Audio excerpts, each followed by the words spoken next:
Hi mga ga! Sa ating video ngayon ay gagawa tayo ng buko sheet cake or yung tinatawag nila na buko inipit. At ang sarap nito ha, kaya tara na't simulan na natin. So dito gagawa muna tayo ng cake batter mixture. Meron ako ditong 5 piraso ng egg yolk, lagyan ko ito ng 1/4 teaspoon ng asin, 1/4 cup white sugar at 1 teaspoon vanilla extract, and then haluin ko muna yan.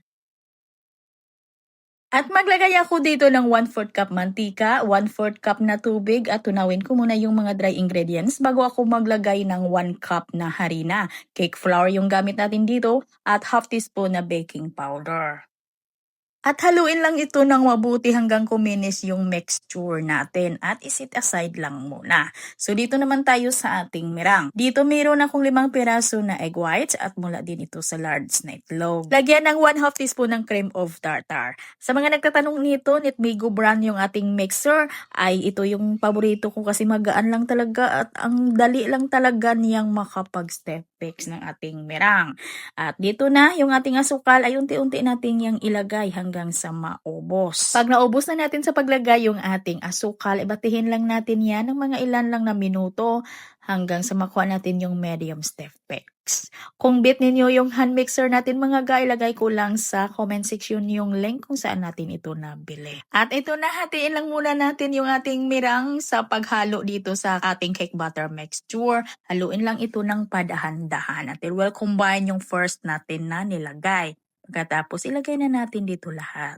At ganun din, haluin ulit ng padahan-dahan at kailangan ay huwag lang natin itong ma-overmix.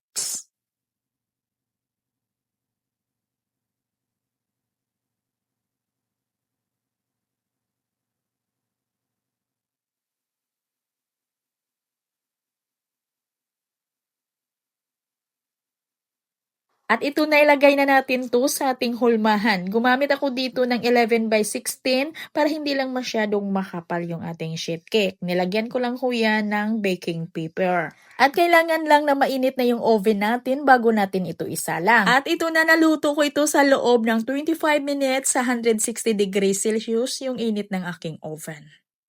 At ito'y palamigin ko lamang bago ko ito hiwain. Pagkatapos ko itong hiwain ay isit aside muna natin. Gawan muna natin ito ng ating buko filling. So dito sa ating palaman gagamit tayo ng half cup na cornstarch, 1/4 teaspoon ng iodized salt, 1 teaspoon vanilla extract, at 1/4 cup white sugar, 1/3 cup condensed milk, at half cup na evaporated milk. And then haluin ko muna yan. At lagyan ko ito ng half cup ng tubig ng buko o yung ating buko juice. Kung walang tubig ng buko, pwede naman dito yung tubig lang. At haluin ko muna yan para matunaw yung cornstarch at isalang na natin to. At continue lang talaga yung paghalo natin dito hanggang sa ito'y kumulo, hanggang sa ito'y lumapot. At lagyan ko muna ito ng 3/4 cup na kinudkod na buko.